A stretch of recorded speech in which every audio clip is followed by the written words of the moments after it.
शिवनगर की railway colony, जो दिन में बिल्कुल किसी आम जगह की तरह लगती थी। रेलवे लाइन के पास बने पुराने से रेलवे क्वार्टर्स, दिन में ट्रेन की सीटियां और रात में बच्चों की आवाज़ें।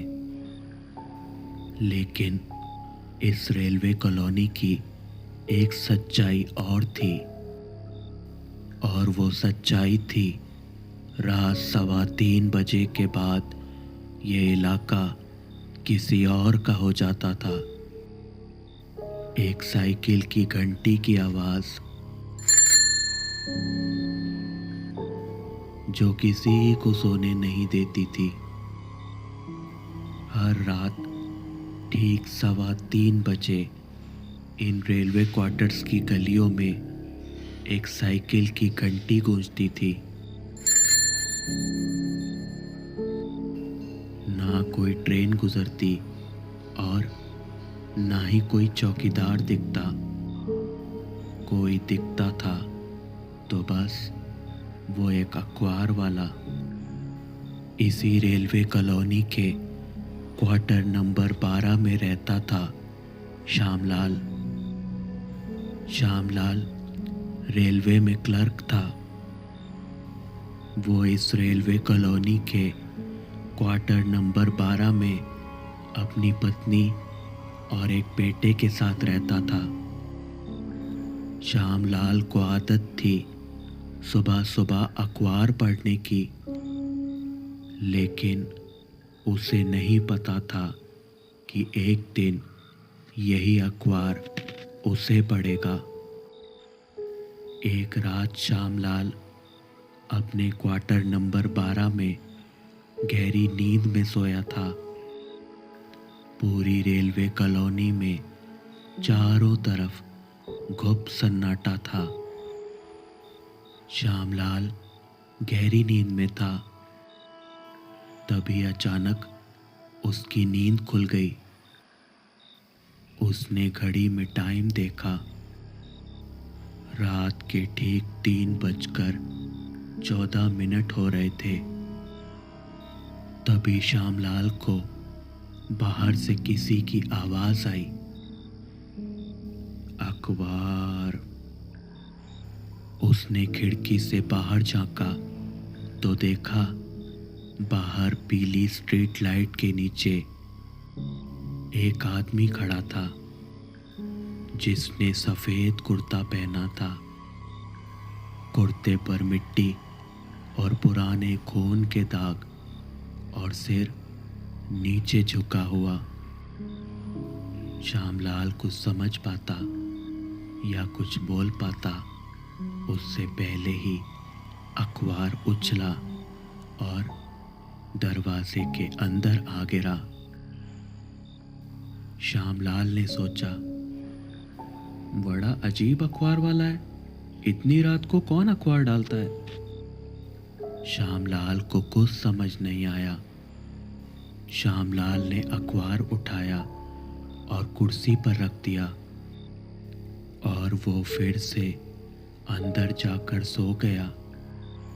सुबह उठकर जब श्यामलाल ने अखबार खोला, अखबार के फ्रंट पेज पर लिखा था, आज रेलवे कॉलोनी के क्वार्टर नंबर 12 से एक लाश उठेगी, और नीचे उसके क्वार्टर का पूरा नक्शा छपा था।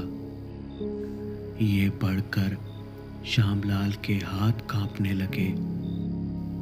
दोपहर तक सब कुछ नॉर्मल था, लेकिन रात को उसका बेटा रेलवे ट्रैक के पास मरा हुआ मिला।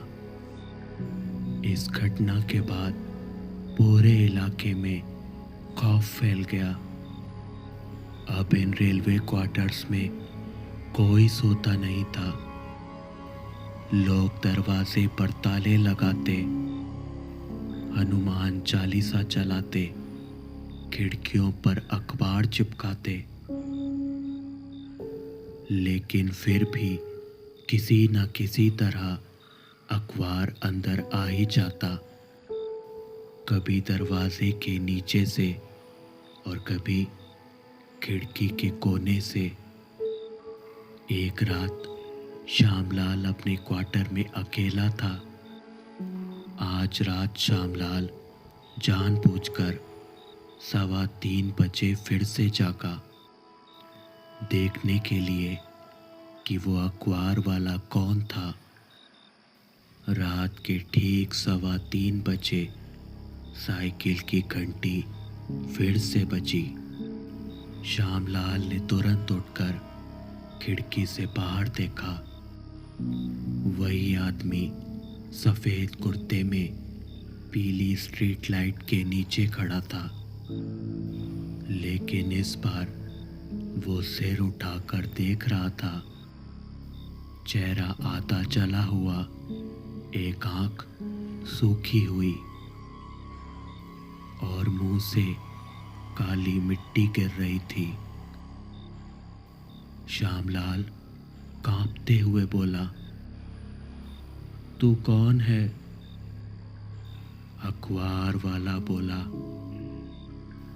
तू मुझे पहचानता है? अचानक श्यामलाल को याद आया एक भूला हुआ सच। 15 साल पहले इसी रेलवे कॉलोनी में एक अखबार वाला ट्रेन से कटकर मर गया था। उसकी लाश काफ़ी देर तक ट्रैक के पास पड़ी रही। श्यामलाल सुबह सुबह अपनी ड्यूटी पर जा रहा था। तब श्यामलाल ने उसकी लाश को देखा था, लेकिन उसे ड्यूटी के लिए देर हो रही थी, इसलिए वो चुपचाप निकल गया। अगले दिन जब श्यामलाल ने अखबार पढ़ा तो अखबार में सिर्फ एक लाइन थी, रेलवे ट्रैक पर एक अज्ञात व्यक्ति की मौत।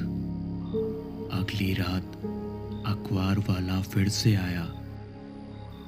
वही आदमी उसी सफ़ेद कुर्ते में पीली स्ट्रीट लाइट के नीचे खड़ा था। कुछ ही देर में अखबार फिर से उछला और दरवाजे के अंदर आ गिरा। अखबार में हेडलाइन थी, आज अखबार वाला नहीं आएगा। श्यामलाल ने राहत की सांस ली, लेकिन अगले ही पल उसे एहसास हुआ कि घंटी की आवाज़ फिर से आ रही है।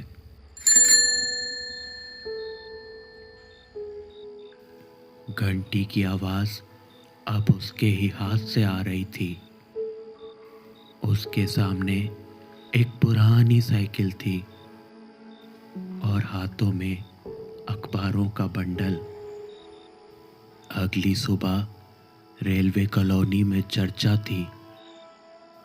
कल रात किसी नए अखबार वाले को देखा गया था। फिर से किसी ने उसका चेहरा नहीं देखा, बस इतना देखा कि वही जला हुआ कुर्ता और वही पुरानी साइकिल।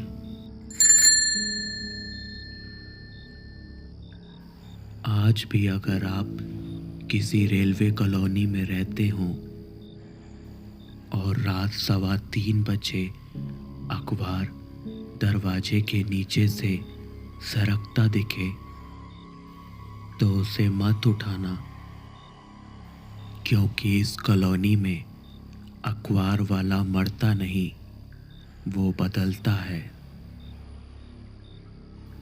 वो कौन होगा?